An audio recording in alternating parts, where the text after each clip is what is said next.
Hello there, it's Diamira, the host of Elemental Whispers podcast.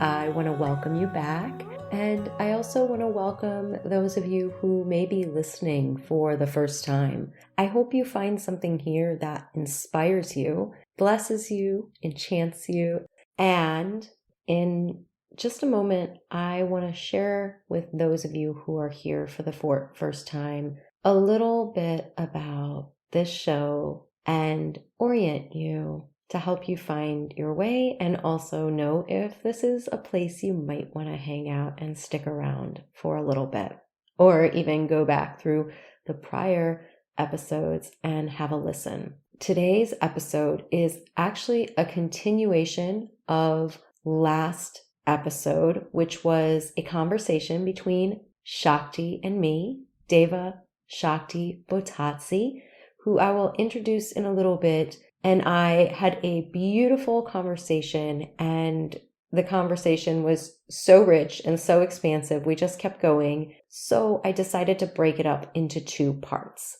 And last episode was the first part, and this episode is the second and final part. So if you haven't listened to that other episode, you may want to go back, listen to that one first, and then continue on here. Now, for those of you who are joining for the first time, thank you so much for being here. Thank you, thank you, thank you. And I really hope that you find something here that will inspire you. I created this podcast to help paint what is possible. Not the only thing that is possible, but begin to paint many possibilities, both from my own lived experience as well as the lived experience of others who I witness as living magically, as walking a journey of spirit, walking a medicine path, walking the magical path. It is often about knowing that there is something more, not just to the world around you, but to you, that you are more than a job, a name, a culture, a gender, a religion, that all of those are part of who you are, but there is still more. And just as leaving any of those out would not give the full picture, leaving this other part of us out doesn't give the full picture. And this part that I'm referring to is spirit, is soul. And as we deepen into soul, we see it reflected to us in all of the living world, in the trees, in the wind, in the sound behind the heartbeat. It is the stillness beyond the silence. And for some of us, we catch glimpses of that in a moment in time, in a conversation, in a synchronicity that we finally stop telling ourselves, trying to convince ourselves is purely coincidence. What if there are no coincidences? And what would it mean if we did live in a world where there was magic? This is ultimately part of what this show is about. It's about bringing us into the living mystery. And the living mystery for me, yes, is largely about the sacred ecology of this great planet that we live in, and the often invisible, unseen realms that are part of the living ecology. It is about not only becoming aware of the mythic reality that seethes and bubbles and breathes from every rock and stone on the earth, but about knowing that we are not separate from it, and that the myth seeks to engage us in each and every moment. But we have to turn toward it. And the living paradox is, in turning toward it, we're also turning toward ourselves, to the deepest, most fullest, richest, most embodied part of who we are as human.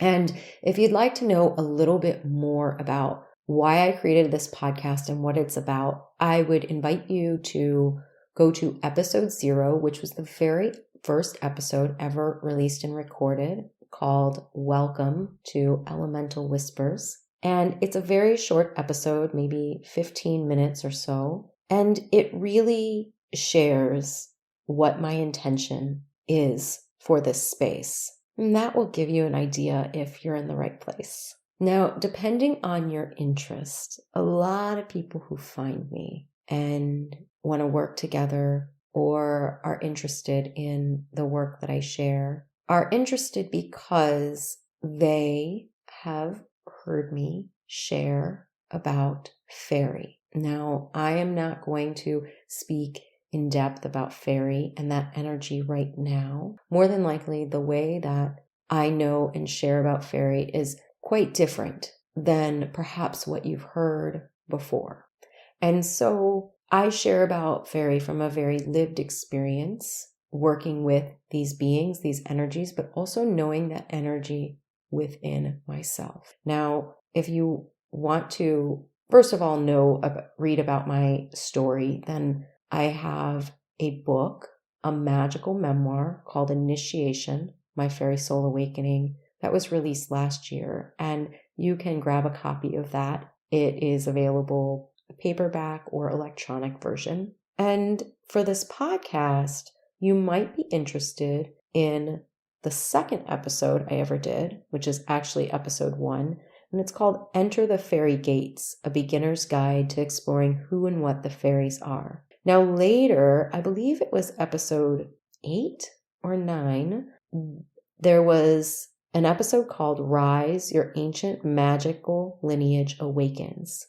And this is all about the magical lineage of the fairy people, or the Sidhe, Sidhe. What's special about this episode is that it's not just talking about these beings who, if you haven't worked with them, might seem elusive and abstract, but it's also talking about the connection that we all share in common. And I mean we as humans, people of the human race, that we all share in common. And then even further explanation around those of us who have a very deep connection and fairy lineage that is activating and awakening at this time. So those are some episodes I want to orient you to my intention with this, which is, again, to possibly open a doorway, or rather, and I talk about this in the last episode, activate your own doorway through sharing what I call these key codes. And I'll do an episode later at some point more about key codes and what I mean, because I know that they can have a real new age gloss upon them. And I really do want to illuminate from my perspective what I see happening both within humanity, within the land, within the world. So I want to thank you all so much for being here. I'm really excited to bring you this final part of our conversation. We continue to muse around multiple topics that range from the multidimensionality of nature and our lived experience to then diving deeply into her work with Ancestral Constellation, or Shamanic Constellation, as I believe that Shakti calls it. It's a really beautiful, in-depth, profound, healing body of work. And I really enjoyed hearing her talk about how she came to be sharing this work in the world. So we'll get into that in a moment. And I also want to check in and just see how you are doing. We are in the middle of these 2 eclipses, and curious if these energies, how this eclipse has played out for you and what these energies have been bringing up. So we won't go too deep into the eclipse energies, but just a little bit of an invitation to consider, what is this eclipse portal inviting you to look at? What are those fated moments, for better or for worse, that really feel as if, wow, this was always going to happen? This really feels as if the hand of fate had, pun intended, a hand in this. And again, for better or for worse, the story is written here, and maybe it always has been. Now, we could go into a whole conversation, and I'm sure there have been a great many metaphysicians and philosophers who have argued free will versus fate. And we can definitely have that conversation another day. I feel that nobody really has the answer, and it's probably a little bit of both. Isn't everything a little bit of everything? And yet nobody really knows. So we don't know for sure, but if there were going to be strokes of fate, if it were going to feel like looking back over a span of time, you could pinpoint certain moments in your life that really dictated the course of events to follow, or really were the pivot point in a situation or a phase of life. Oftentimes we find that those points can be tied to the eclipses, or for those of you more advanced astrological people out there, when the nodes of fate make some sort of connection with one of our planets or points in our own chart. So that's a little bit advanced, but for those of you who know, you know.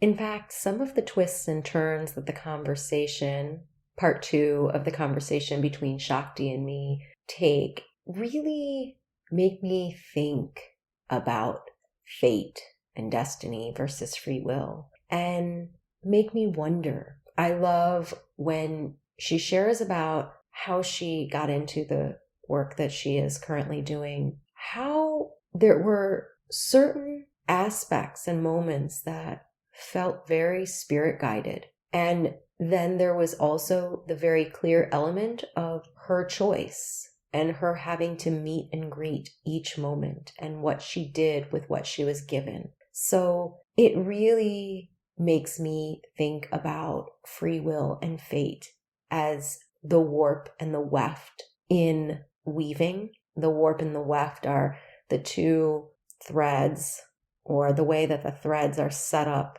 on a loom, and then the thread that goes through it in order to create what ultimately will become the fabric. And so I wonder, is fate the warp and then the weft is free will? Is it the other way around? Are they good at playing both? So just to maybe consider this metaphor that maybe is more than a metaphor as you are listening and receiving the codes in this story. Just in case you don't know who Shakti is, allow me to introduce her, and then we will continue with part 2. Deva Shakti Bottazzi is a modern-day medicine woman. She started channeling ascended beings of light in 2012 and receiving direct teachings and guidance that she's incorporated to her vast repertoire of tools, creating her own methods for healing and teaching. Successful in her own right, she's a 3-time entrepreneur, motivational speaker, and Fulbright scholar with more than 30 years in the corporate world. Born and raised in Argentina, she took her first steps into her spiritual path, seeking answers during her late teenage years, learning meditation and energy healing from Andean and Jesuit traditions. Later on, she studied with masters from Japan, China, and India, including more than a decade of Buddhism. She has had direct transmission from curanderos of Central America, the Queros from Incan traditions, and has received medicine directly from the Navajo. Shakti has experienced firsthand the emptiness that living out of alignment with purpose can bring, and thus she teaches her clients how to make the same journey she has, that of quieting the analytical mind so that their inner wisdom can blossom. Those who work with her expand their gifts, learn to trust their intuition, and become deeply connected to their own soul's work, leading a life of inspired action, purpose, passion, and prosperity. Look for her at www.theawakenpath.com. And now for our part 2 of our conversation. I just love this conversation. It's like, can we have 3 more hours, please? So couple of things. So yes, to everything, absolutely. Um, Everything is moving so fast. I know this sounds like a trite thing. We've been saying things go fast, but it's gone faster from last year to this year, and it'll get faster next year. So what's happening, and the reason why also we cannot see more than a few steps, which is absolutely yes to all of that description, is several things. One is that things are moving so fast, and there are so many free wills in the weaving of the new paradigm that nobody really knows further down the road what that's going to look like. That's one thing. So we cannot know because there everything is changing, and the new decisions that new souls are making, or old souls are making, and the new commitments to being in this awakening path and being way showers and taking action and all of that is changing the lay of the land, of all the lands, of all the dimensions. And so we cannot know. The other thing is that um, what you and I were saying, which I think it's worth bringing here, is that we, as you we said last time, and we are saying today, we are deprogramming the program, and not only we are like dismantling the old matrix, but we are helping the shift into the new terra, right? The 5-dimensional earth. That's the ascension path that we're on. And what that means in easier words is that the way in which we're taking forward our lives, the way in which we are creating very practical things, even like the things we teach, or the way in which we share our concepts, or the way in which we engage in our relationships, is new and different than anything that we were taught before. And because of that, we are learning as we go. We're being shown as we go, as we're being very present in the present moment, which is a very needed skill always, but now more than ever. We're being shown how this new unfolding is meant to happen for the highest and best of all, how the new weaving needs to happen. And therefore, we cannot know further ahead. And because we cannot, because we don't know the path and we're discovering it as we go, we also cannot push, which is awesome. It's like an embedded system of protection. It's like you have to stay in the present moment. Whoops, you cannot push. You know, I'm so glad that you brought this up because as you said that, how did you say it? An embedded system of protection. The other embedded system of protection that I have witnessed within the last few years of coming up is that we cannot do it alone. And what I have found is that even for us who are working in solo ways and all of that, it's perfectly beautiful. But what is seeming to happen is that there's some synergy that is happening, and there's codes are unlocking when we come together. And the way that I've been actually seeing this, and I actually want to do a whole episode on this, but the way I've been seeing this is like, you know, we used to be in this age of gurus and, you know, people creating this spiritual elitism, but I see it more as we are living in an interdependent web of life. And the interdependent web of life, like what I see is that each one of us has certain key codes within our own heart and soul.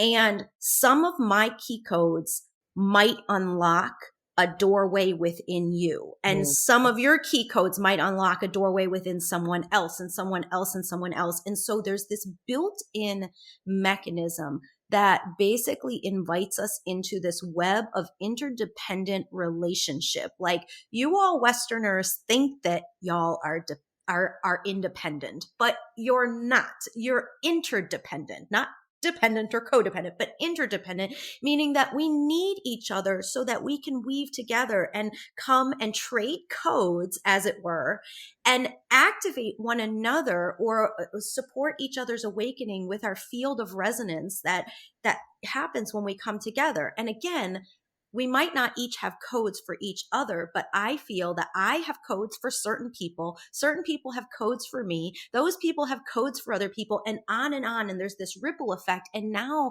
there's this activation or speeding up that's happening where, for those of us who have been at it for a long time, a lot of my keys are on and active, right? I'm not saying that I don't still get activated, right? That I don't still, have something turned on for me, because I do.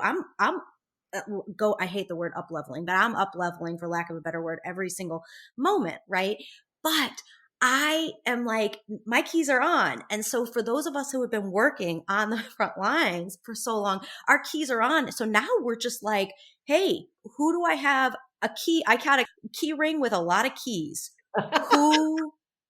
Who has the hole? Whose keyhole can I unlock today? And it's just, all I'm doing is just sharing keys. I'm blessing them. I'm not controlling. I'm not thinking about it. I'm not managing. I'm just blessing with codes and key codes, which is part of what this podcast is about. And I just feel like we're turning each other on. So anyways, I feel like that's the other built-in mechanism of safety, to bring it back, that I've noticed, is that we are meant to be interdependent, and that I have keys for others and you have keys for others and others have keys for you and for me. That ensures that we absolutely have to weave with one another. Yeah. We have to come out of our houses and talk. And there's a third one, which I thought was the one you were going to speak about, mechanism of interdependence, that I recently was shown. And by recently, I mean about like 6 months ago, but I just didn't realize. And is that as we are moving into bringing so much more light, since this is the three-dimensional world is a dual world, more light means also more darkness. It has to balance out the yin and the yang. So we know the answer is oneness is 3. 1 + 2 out of 3. 3 is the conclusion. 3 is love, right? But what that means in terms of the embedded system of protection is that would you if you knew somebody were following you, would you tell them where you will be in 3 months at 3 p.m.? Would you let them know? You wouldn't, right? I would not. Yeah. So that's exactly where the embedded system of protection is. We're not letting know the forces of the lower level, densities, where we will be in 3 months. They cannot get ready to be there and pulling us down. They don't know. So that's another embedded system of protection, giving us the possibility of really step into oneness and moving up and out of the model of 1, 2, 3. But in order to move up, we need to have that breath of air that is not continuously in the defense mode. And so that's the other embedded system of protection. It's kind of convoluted, but it's also in there, in this not knowing that far ahead where we're going. Yeah, I joke around all the time and say, apparently I'm on some need to know basis here with spirit, because Exactly. I'm getting like little snippets, little breadcrumbs, enough to, keep me going. So I want to circle back to something that you mentioned earlier. There's two things I actually want to talk about. So first, the way that we met is you facilitated this absolutely gorgeous ancestral healing, ancestral constellation. And you mentioned fragmentation, which is what made me think of it, because I think you were speaking of fragmentation of the mind, but it's all connected, right? It's a fragmentation also in the lineage and in the ancestry. And so I'm just wondering if, first of all, are you still doing that ancestral constellation work? Not only I'm doing it, it's called Shamanic Constellation, but I'm actually right now teaching others how to become facilitators of this method. So it's, yes, totally. Oh, okay. And then will you still do it, or will you Yes. retire from doing it? You will Oh, still do it even yeah, after I you love have doing people, it. Yes. practitioners teach. Okay. So I'm just curious if you would want to share at all about that work. First of all, how you came to that work in particular. I mean, it's just so exquisite. It's so beautiful the way that you, first of all, use like the depth. You bring the depth of your intuition and psychic abilities to the session, to where you are in such deep service to not only the client, but to all of the ancestors that are basically flanking the client on either side, that are crying out and desperate for healing. And it's like, I just feel you, like when you stand forward in the space of this work, like standing forward as a true priestess, bowing at, the altar of spirit and saying, just use me as a channel. I Yeah. want to be a channel for healing. And so I just want to recognize that it was an extraordinary session. And I'm very picky. As practitioners, we tend to be. And I want to say that I fully recommend this extraordinary work. So if you would just share how you came to it. Yeah, let's start with that. Yeah. And if you want to elaborate on what it is exactly, because people might not understand what constellation work Yeah. is. Yeah. So first of all, thank you. Thank you for that beautiful, I mean, testimonial that you just gave naturally. Um, this work happens to be one of the ones I'm most deeply passionate about of the works I do. I really love it. So not only I will continue doing it, but I'm creating the space and sharing the wisdom so others can also share this beautiful work, because it's needed in this day and age. So the foundation of ancestral healing is a foundation that a man by the name Bert Hellinger brought into views of the world. He was Austrian, and it carries many foundational beliefs, but the most important one is that in every family, the tree, the ancestors, and the future generations form a constellation, like the planets are a constellation, and that there's certain foundational beliefs, like we all have a right to be seen, we all have a right to be in the position we chose to be. So if we're the youngest child, be the youngest child, the oldest child, be the oldest child.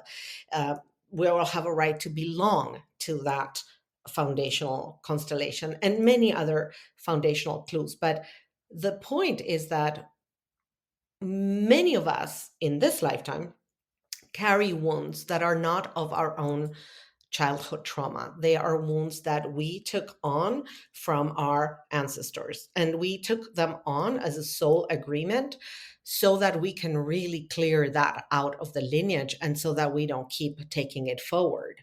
Because what happens in these lineages, and I'm sure everybody listening has witnessed families where a certain type of trauma keeps repeating in a family line.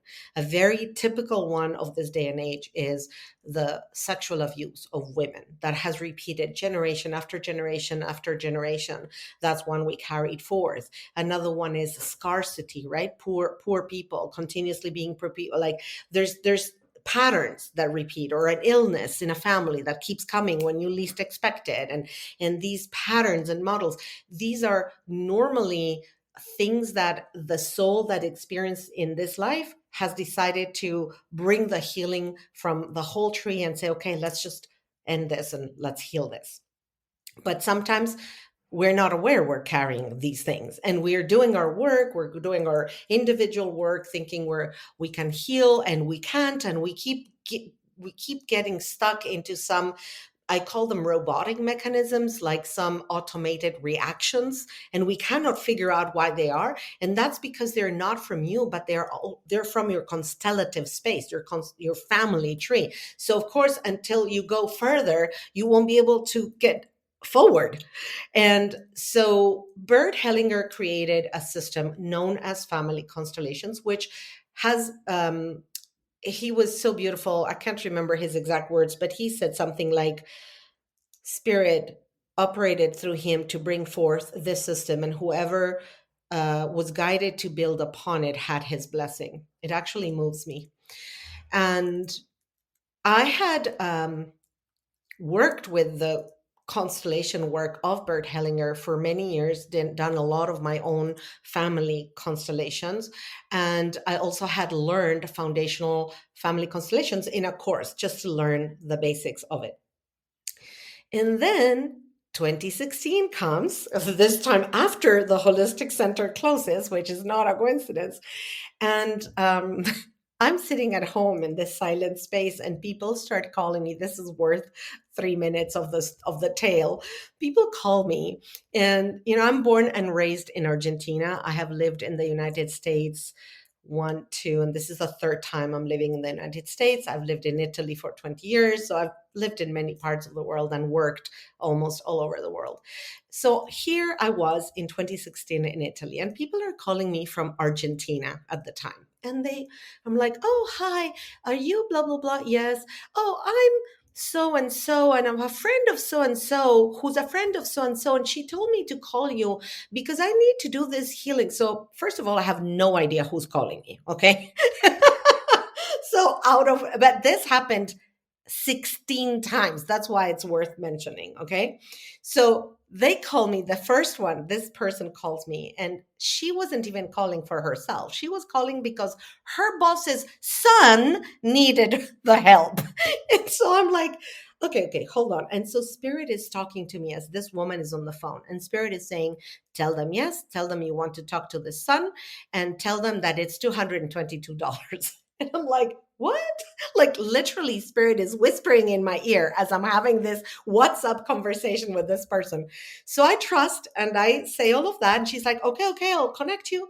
Long story short, I get this very, very important healing session for this young man who was having for more than a year problems in his genitalia, and he couldn't get rid of it with any medicine. He couldn't get rid of it. That's why they were like moving into something else. So here's where trust comes. This is a very humbling share that I'm going to do. So I had already obviously many tools in my toolkit, many from all the years I had, but I had no clue what I was meant to do with this man when he came in Zoom, and how I was meant to do it. And Spirit said, we'll guide you. You have to trust us every step of the way. So what Spirit had me do was the first step of what you experienced, Diomira, the Shamanic Constellation. You experienced a healing of the whole tree. What Spirit had me do was a healing of the male lineage in this family. And he was one of like 6 males, and there was one adopted brother. And I drove with a blinder. Like Spirit had me say, do you trust us? Okay, turn on the car, keep your blinders on, and we're going to tell you every single, move on, move forward, turn right, turn left. Like, and they didn't make me crash. They didn't. It was the most amazing experience. But what was wild about it was that they had me say a few things to this man that I was like, oh my God, I'm really uttering these words, saying things like, in your relationship with your adopted brother, XYZ, whatever that was. I can't even remember. It was many years ago, but I remember it was something about the relationship. And I'm thinking, this is so not, because for the few things they had told me, I had an idea that their relationship was completely different. So Spirit was having me say words that I'm thinking, I'm just digging my own tomb here, like. So when that ended, that long session ended. First of all, he spoke up and he said, "Wow, and the things you said about my adopted brother, they're right on." And so he gave me a feedback that blew my mind because it was completely accurate. And the second thing is that in 1 week, he had healed completely on his genitalia. So it was a very practical, tangible healing. This wasn't a woo-woo kind of healing. This was very practical. So then Wow. this family calls me again. So this time is the sister who is not having her moon cycle. I'm thinking, really, Spirit? And Spirit is like, you're going to say yes, it's 222. You're going to do it. So by now I'm like, okay, one worked. We're going to do the second one. I have no clue what I'm doing. This time it was the female lineage. And again, she got her moon cycle in like 2 months. She started getting her moon cycle. And so then Spirit sent me literally 16 clients, okay, to do this work. By now I knew lineage female, male, lineage female, male, but in like 2 months, like it was like, okay, next. And I'm like, where are these coming from? So apart from the beautiful abundance, right, of the money that was coming in out of nowhere, this training that evidently I understood, okay, this is happening. And it took so much trust, Diomira, so much trust. I had no idea how it was working until I did a few that I understood what was happening. So then we get to this crossroads where this woman comes and I'm doing the female lineage and the grandfather comes and I'm like, you can't come, this is the female lineage, I'm talking to the spirit, right? And the spirit is, no, I have to come. In spirit, the other spirits are telling me you have to let him through. And I'm like, excusing myself to this woman, saying, I know, I'm sorry, I said to you this is going to be a female lineage, but your mom's father is here and he says he's standing at the feet of your bed and whatever it was that he said. And she starts bawling. Well, it happens that this grandpa had passed when she was 7. He kept coming to her at the feet of her bed. Her family thought she was crazy. And this was like the confirmation she needed, right? So then Spirit next time said, okay, now you're putting all of this together. You're doing family shamanic constellations. You're healing the whole tree. And from then on, they taught me more and more and more. And it's gotten more intense and broader and more information until I understood the system. They had me do at 1 month. I did 16 for a week, which you've experienced them. They're like 2-3 hour sessions. So they're very, very intense. And at the end of that month, they said, now that you understood everything, you're ready to teach this. And so back to what this is and what does it mean, it really, the session is a session that has a lot of power, because it can be done remotely. You can be wherever you are and I can be wherever I am in the world, and we can do it via Zoom. We can also do it in the same room. And basically what it is that we work with the lineage of anybody, or in your case, or whoever it is that we work with this lineage. And through the heart of the person that's bringing this intention as a portal, the heart acts as a portal. I offer myself in service as a hollow bone, as a clear channel, and the spirits of that family can come forth and speak through me and interact through me. And a lot of clarity can come, healing can come, things can be said. Untold secrets are brought to the surface. Babies not born that were not seen come through, and through that whole sequence and conversations and healing interactions, a lot is released in a family system, so that not only the person that was the one calling in and being the one in service gets so much healing at so many levels that manifests through the months to come, but the souls that passed get the healing, and the future souls get it. They won't have to carry forth whatever it is. So that was a very long answer, but you touched me on a topic that I'm passionate about. And the most incredible thing for me is that it is all taught to me by spirit. This whole thing was taught to me, and the synchronicity spirit created for me to learn it. The clients they sent to me that I wasn't even advertising. It was a true teaching. They schooled me in showing me what does it mean to work with the divine as a team.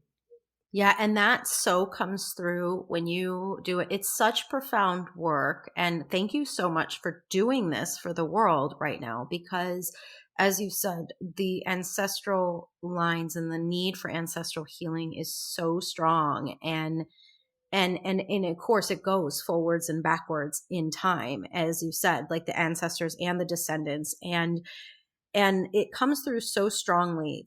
Like, this is so yours, even though I know it's definitely grounded certainly in the work of the man that you spoke of, and the ancestral constellation, absolutely. And yet when you bring it forward, you can tell that it has blossomed and cooked in your own being, and Yeah. it is yours. It is, you're doing it your way. And I'm just curious if you have any sense, and absolutely hearing that you are guided by spirit, but do you have any sense that it comes from some magical aspect that lives in you of your lineage? It's somehow connected to some either spirit family or blood family that was magical in your own personal lineage, that it's coming through so strong in this lifetime? I love that question. I never thought of that.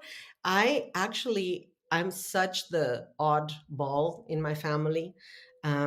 So not no one in my lineage that I know of have telepathic mediumship, any of that. And like, not from this. So the answer is, I don't think it is from this earth lineage that I'm on right now. I for sure know this is a remembrance, and as I say it, I get emotional, so I know it's so true.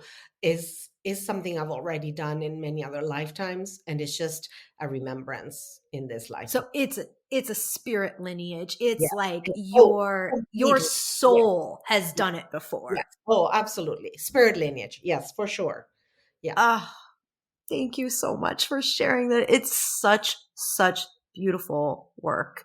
And yeah, it's just gorgeous, and it's really in depth and very, very, very powerful. It is very powerful. I call it sacred work because it is. And it's also, I'm so fulfilled every time I do it. Like, I fill up.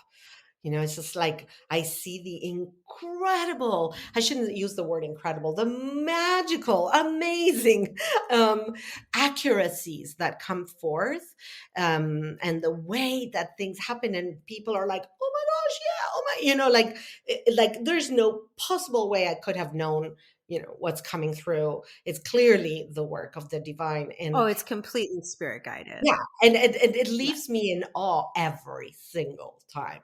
It's and it keeps training me in trust. I can only do that if I'm 100% in trust. That's not work I can do if I'm doubting even this tiny bit. Yeah, I can so relate. That was when I brought through, which I'm not going to speak about it here now, but I'll just mention to bookmark when I brought through it, and it was a remembrance of a sacred spiritual technology that I called fairy light.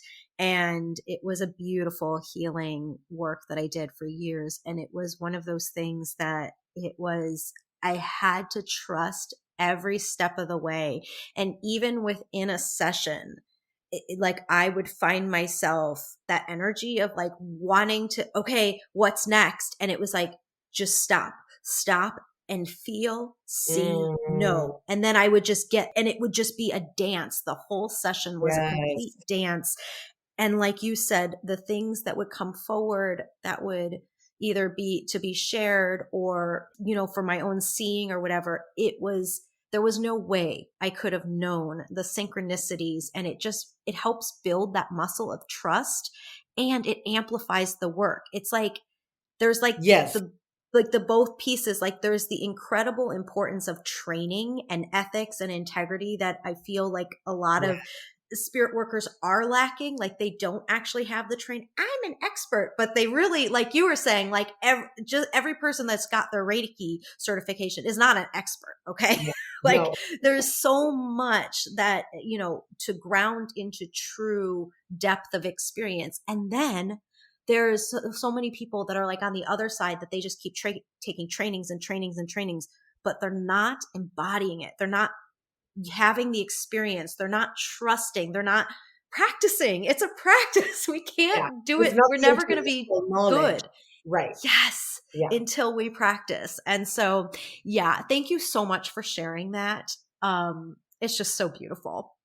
So looking at the time, the last thing that I wanted to talk about, I don't know if we actually have time to talk about it. What I was very excited to talk about was, so this is Diamira language. I'm going to say it, and I think you're going to know what I mean, is that we we have so much of the work that we do is out in the open, right? The way that we work with clients or the teaching, the classes that we do. But you and I, the last time we talked, we also kind of, both of us started to dance and weave with beginning to touch on the behind the scenes, and what I mean is the secret work, the work that we do that, we're not necessarily bringing a group or getting a group together to go. Sometimes we're just going and doing the work ourselves. Sometimes we're, we're living the magical life even when nobody's looking. And so I'm just curious, because you said something, you mentioned Sedona. We talked about some of the other different sacred invitations that you've answered the call of in the last however many years. And I'm just curious if there's anything you want to say about your secret work.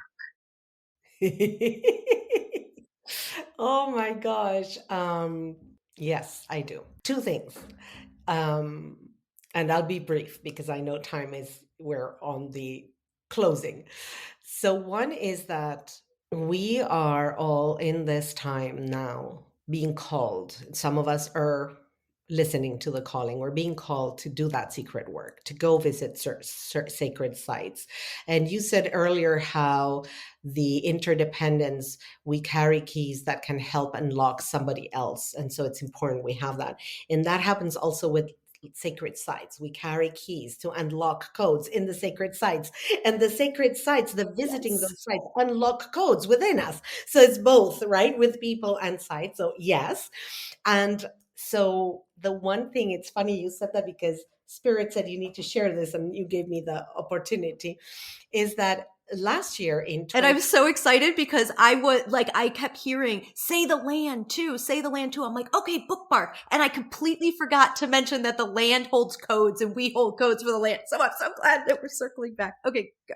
Yeah, of course, because Spirit knows what needs to be said, right? And so last year in 2022, which was such a key year for all of humanity, the whole of the Aquarius age really started from a cosmic perspective. Last year, we had the 2022 portal that opened it up. And last year, at the end, so December 2021, Spirit says to me, we need to talk to you. We need you to go into a strong detox. We need you to commune in microdoses with the plant medicine of cacao, and we need to talk to you every day at 5 in the morning. I was here in Italy, and 5 in the morning in this place where I am is almost like the only time where there is no invasion of other energetics, low energy. People here are very much in low energy. And I did it. I started getting up at 5 in the morning from January 2nd, started the detox and started everything they said. And they would come every morning and I would record for like an hour and a half. I would speak in trance and go and record. I was also semi-aware. I'm not fully trance. I'm present and trance. And that way I could then transcribe what they were saying. So during that time, they downloaded a full activation of the violet flame that I then taught when I was in Mount Shasta. But they were telling me, you're going to teach this starting on the March 21st equinox. I didn't know at the time that I was going to be teaching this in Mount Shasta. And for those of you who don't know, Mount Shasta is the and one of the entrances to the inner city of Telos. And who is the hierarch of the inner city of Telos is a Dama, who is a higher aspect of Ascended Master Saint Germain, who is the keeper or the Chohan of the violet flame. So the beauty of doing that in that place, Mount Shasta is very, very connected to the violet flame. So Spirit kept telling me in January, oh, you're going to be moving to Mount Shasta starting no later than March 1st, no later than March 1st. And I'm thinking, this is January, 5 in the morning, every day. There's no way from a mental, and this ties it all up with what we were saying earlier today, my mind, no way in my mind how that could have happened. From a very practical standpoint, where am I going to live between now and then? I have 6 weeks, and there's no way I can coordinate that to happen. And I don't have the means to do an international transfer. I don't have so like my mind could have had, a myriad of explanations why that wasn't happening. Every single day, I would open the connection with the guides. First thing they would say, Mount Shasta is done. You're going to be there no later than March 1st. Next. Every day, I have this in recording, okay? So then, January 24th, a friend calls me and everything unlocks for me to be able to go live in his house that was empty. He's not there at the time, and I can move to Mount Shasta. And I ended up arriving to Mount Shasta on March 1st. I had landed in the US on February 24th, 25th, and was in Mount Shasta on March 1st. And then the whole year I was there. And the reason why I think it's worth bringing it in this closing of this podcast is because, like you said, that secret work, right? I was doing the work every day. I did the whole detox day. I followed guidance. The detox was, I was eating nothing, like boiled veggies and nothing. I can't even remember. I think I didn't eat anything that month. I just was doing that and cacao. And then I was like getting up super early, channeling a lot. I really was very light in my density of my body. And I'm a stocky person. I'm not a wave kind of body like type, right? And they needed that for me to do this initiation of the violet flame, for me to be able to transmit it, having had it, and then send me to the place where that initiation had the foundation. It was wow, so it's that thing about, really, we do the work in behind the scenes. Nobody knows all the work that took for me to bring this forth, all those days, all those mornings of discipline, of getting up super early. It was so cold. This was winter. This was like 27 degrees Fahrenheit, and for those of you in centigrades, it was like 0, -2, and I'm here like with a poncho and with a blanket, channeling at 5 in the morning in the darkness, right? So it's yeah. So This is such a gorgeous story. So I want to point out that as you're telling it and you're talking about the violet flame, I don't know if you can see, but as you move, and the listeners won't be able to see, but I'm going to describe it. Your glasses create a glare that's violet. There is a violet flame in your glasses lens that happens when you just tilt your head slightly up, like your whole eyes light up with violet flame. It's like so perfect. It's such a beautiful punctuation, exclamation point on spirit bleeding through like into this reality, which I just love. And I don't have any light on that could be reflecting, which is wild, right? And it wasn't doing it earlier either. It's just started in the last 5 minutes. So it's just so perfect. Thank you so much. That is so perfect and so beautiful. And I would love to have you on at some other point again. So, I mean, we have so much to talk about. We have a lot to talk about. And we should do this and this. Was taking we need to make notes, and so that we can have a whole outline of where we're going for the next several conversations, because I really would love to talk to you about your work with grid work if you are ever at a different point, your grid work, because I don't know a lot of people who also do that work. And I also work with the grid and the ley lines of the energy system of the earth. And I would just love to trade stories and talk shop. Totally. So Yes. that would be like a beautiful conversation. So we will bookmark that for next time. And is there any last things you want to share? And then after you've shared that, don't forget to share with everybody where they can connect with you. Thank you. The one thing is that to listen to that calling, telling you, the listener, to really take that time to listen. In the guidance that I've learned to give the people I work with, everybody has learned how to ask. And I'm not talking prayer, I'm talking about in the conversations with your divine team. But we truly forget to create that sacred, silent space to listen. And spirit speaks in a very low voice. And so, unless you create that space that is just quiet, silent, and listen, you will miss out. And so that's like the thing for you. And the other one is, you can find me on my website, which is www.theawakenpath.com. And that is AWAKEN, not awakened, but awaken. N. So theawakenpath.com. And everywhere I'm that, The Awaken Path, on Facebook, on Instagram. If you look at the handle, is always The Awaken Path. And I do recommend you look, because in 2 days or tomorrow, I can't remember, I'm going to launch a trip to Egypt, speaking about sacred spaces.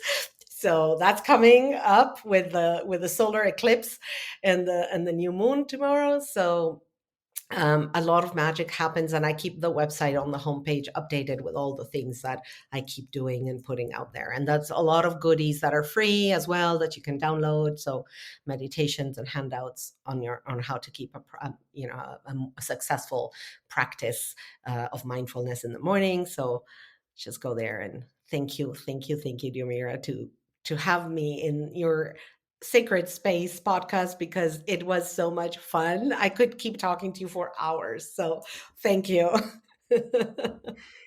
Thank you so much, Shakti. And we will absolutely make sure to link to all that you just mentioned in the show notes, so people will have that.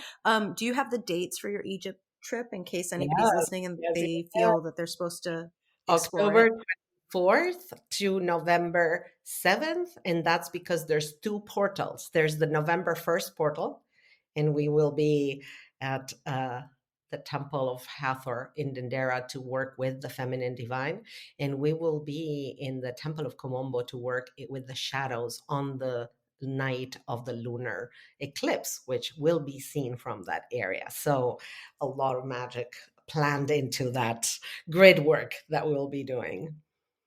Beautiful. Well, thank you so much for the work that you're doing on the planet, for the work that you're doing with people, the work that you're doing with Gaia. And thank you so much for coming and playing with me. It has been an absolute joy. You mentioned that joy barometer at the beginning, and I feel that this has just expanded me into a bubble of joy. So thank you so very much. It's been an absolute delight. It has been amazing. Thank you. Thank you so much for hanging out with me and for listening. If you are loving these conversations, explorations, and shares, and they are feeding your soul or stirring something awake and alive within you, then you might want to check out my newly released book, Initiation, My Fairy Soul Awakening. It's a magical memoir detailing my early journey of awakening into the realms of Gaia and fairy.